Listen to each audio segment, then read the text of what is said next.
Before we dive in, I have a confession for these investors. This is important. This would come up during diligence. I have an addiction. I'm addicted to challenges. And it's taken my whole life to understand this, but to give you a quick overview, when I was 12, I started doing mountaineering in the mountains in the snow by myself. When I was 16, I had a snowboard sponsor. When I went to college, I embarrassed, my parents were worried I wasn't going to go to college because of the snowboard sponsorship. When I went to college, I embarrassed them on a national scale because I decided to be homeless in the snow. My dad's a doctor, my mom's a lawyer. I'm addicted to challenges. So that has shown up recently with big wall climbing and ultra running. My new project is I'm a fasted ultra runner. But what does that matter about tech? That shows up with, I think this is a good example of a polymath. So my background's chemical biomedical engineering.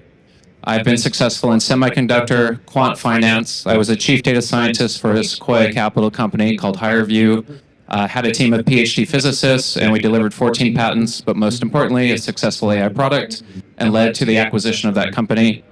I decided to co-found a deep learning company in 2017.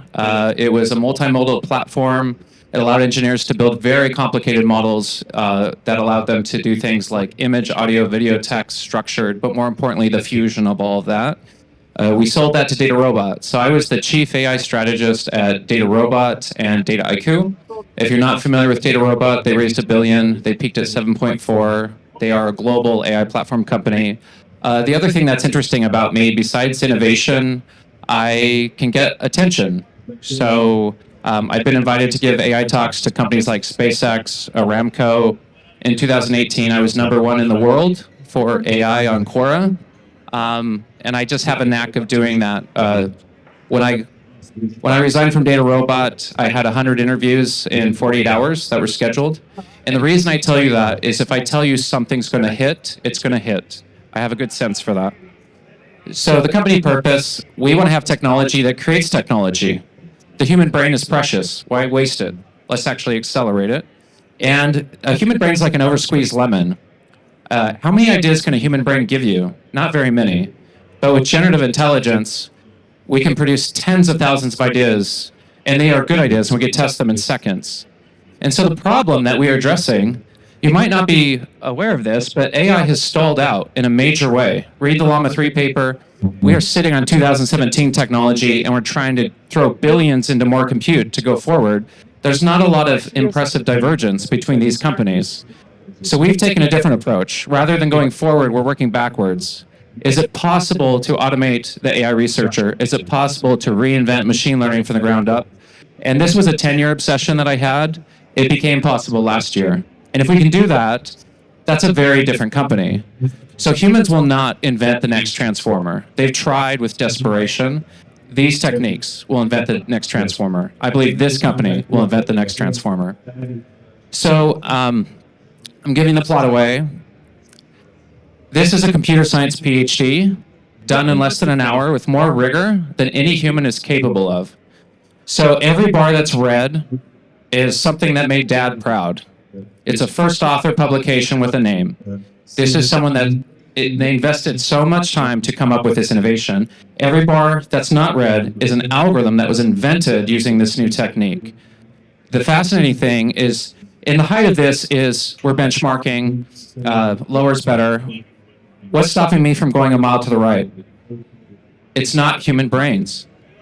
I don't need human brains. We don't need human brains where we're going. It's just compute. And so we have some significant moats with this company, but I want to wrap up because I'm running out of time. So we have been conquering algorithm categories. The goal of the company is to conquer all of them. But 6 months ago, we started conquering really interesting ones, and that is classical machine learning. So we have the world's largest library of applied machine learning models, several orders of magnitude more than what humans have invented. So we can address problems today with our platform with binary classifiers, regressors, multi-label. This is stuff I'm very familiar selling at DataRobot and Dataiku. On the roadmap are time series, and this company gets really interesting because on the roadmap are LLMs. We've already started that research.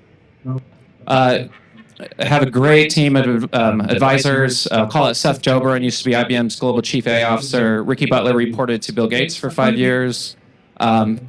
Safi is the author of Loon Shots. Dr. Zane Kalpi is an artificial heart surgeon with incredible access. So we're raising a $5 million seed round, and that is time. And yeah, I'll stop there. Thank you very much.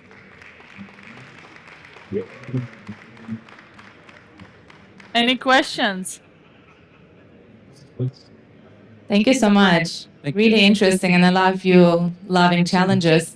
So what do you think is the biggest challenge going forward with this, and what do you see, what's your really big vision and milestones to achieve with VEOX? Great question. So the biggest challenge is not moving fast enough. So there's a land grab opportunity.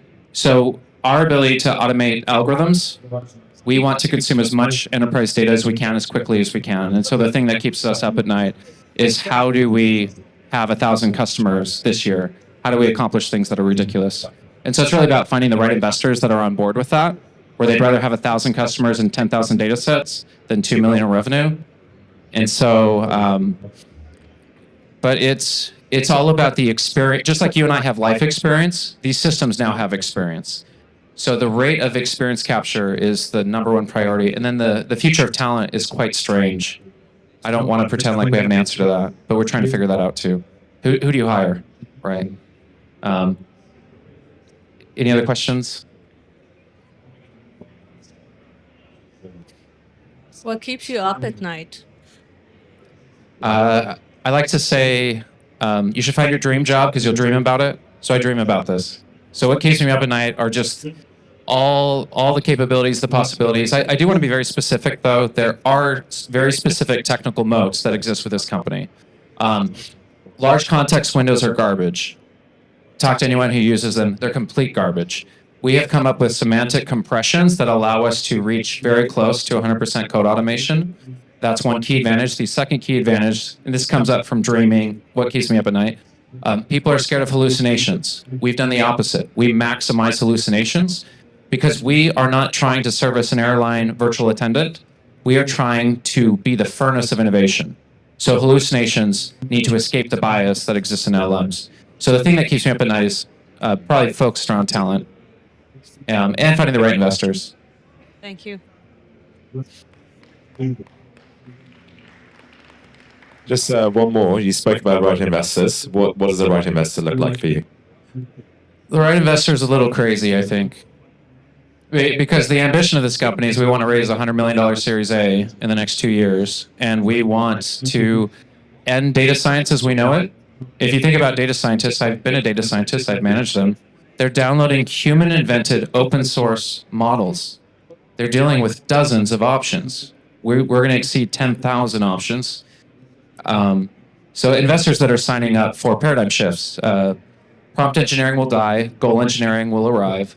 Algorithms were invented for general use. That will no longer happen. They're invented for specific use. Your company, your use case. And we're not selling software, we're selling promotions. We make money from data.